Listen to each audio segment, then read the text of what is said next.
about the surviving daughter of Marie Antoinette who lived in Britain in the early 19th century.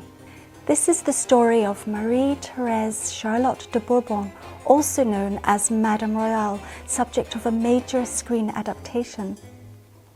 She is born at Versailles in 1778 into unimaginable riches. Her birth heralds the maturing of Marie Antoinette, who is an excellent mother. That said, Antoinette almost dies in labour when over 200 people squeeze into her chamber to gawp at the birth. Madame Royale is the first child of the royal couple after 7 years of marriage. She's the healthiest and the only one to survive into adulthood. In June 1789, the Bourbon curse begins. Her brother, the Dauphin, tragically dies, devastating the family. But immediate pressure is on the king during his grief to quell fury convulsing the country due to poverty and hunger. In the July of that year, the state prison, the Bastille, is stormed in Paris and all hell is unleashed. Anarchy reigns. Later that year, in October, Versailles is rampaged by a furious armed mob. The royal family are taken to Paris and will never return. Madame Royale mimics her mother's serene composure. The Bourbons, now known as plain Mr. and Mrs. Capet, are under house arrest in the Tuileries Palace. Then, after a doomed escape bid, are taken to the damp and dark Temple prison. Her parents are both executed in 1793. Meanwhile, her little brother, the new king, dies in 1795 through torture and neglect. She begs to be allowed to nurse her brother, but this is denied. Amazingly, the family dog Coco survives and travels with Madame Royale for years to come. In 1795, the day before her 17th birthday, Madame Royale is dramatically released from prison and barrels across Europe to her mother's family palace, the Hofburg in Vienna, protected by armed guards. By now, Napoleon dominates all of Europe and monarchs are quaking in their expensive leather boots. Young Madame Royale, daughter of a king, is a trump card in the marriage stakes. Her Austrian relatives want her to marry sexy Archduke Karl so they can make a land grab through marriage. Meanwhile, over in Verona, her Bourbon uncle king plots for her to marry her limp cousin Duke Angoulême because she is a useful symbol of purity and guilt in France and will help them win back the throne. The race is on. Who will she pick? Madame Royale is duped by the conniving Bourbons into thinking her parents wanted her to marry drippy Duke Angoulême. But the Austrians won't let her go, as she swapped one prison for another. Finally, the Russian Tsar, Mad Paul, helps Louis XVIII get Madame Royale out of Vienna by threatening war if she's not released.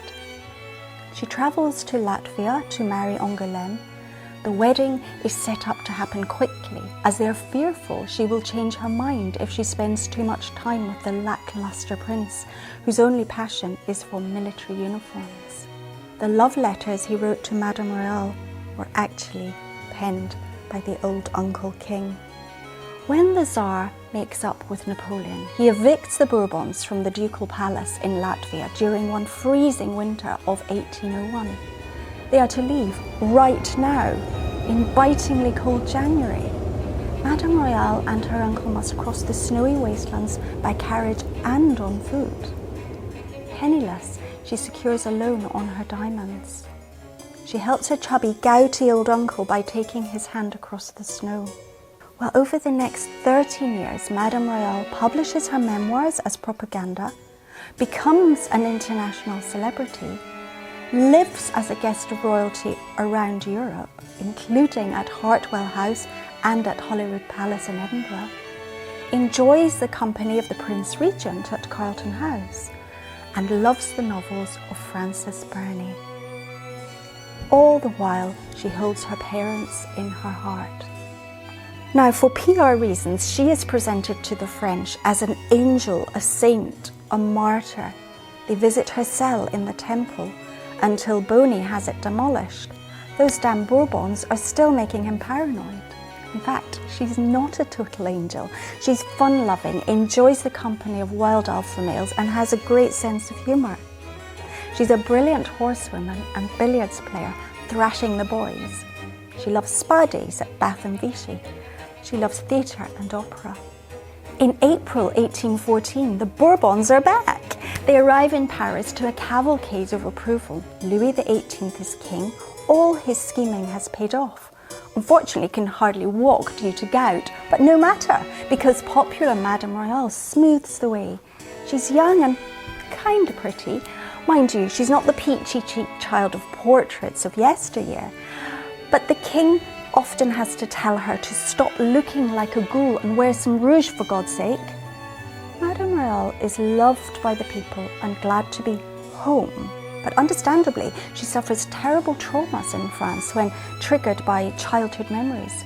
She will never have children of her own, but is a wonderful surrogate mother to her niece and nephew, Henri and Louise, while their delightfully crazy mother, Carolina Berry, escapades around Europe using aliases from the novels of Sir Walter Scott. Napoleon tries to come back in 1815, escaping from Elba. He succeeds for 100 days. But in her hour of glory, Madame Royale faces up to his troops at Bordeaux fearlessly, and he calls her the only man in the Bourbon family. Praise indeed. Her uncles flee to safety, just in their wake. Of course, the uncles make use of Madame Royale's bravery at Bordeaux by commissioning a huge painting of her rallying the army there for public consumption.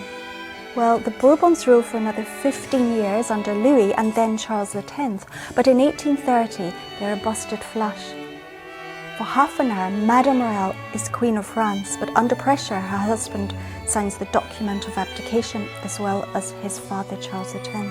The new citizen king of France is their dastardly cousin, Orléans. Madame Royale warned the uncles about that rat. My favourite story is that while she always was presented as outwardly stoical, detached and restrained, when her uncles wouldn't take her advice, she would lie on the floor, weeping, wailing and tantruming for France. Maybe they should have taken her advice. Madame Royale might just have been the best monarch of the lot. Today I'm speaking from Dundas Castle, built in peak Madame Royale era by the Dundas family in 1818. I'd like to thank the owners for the use of this location. My biography of Madame Royale will be published next year by Pen and Sword Books, and the screen adaptation will follow. Thanks also to Janey Jones for making this film.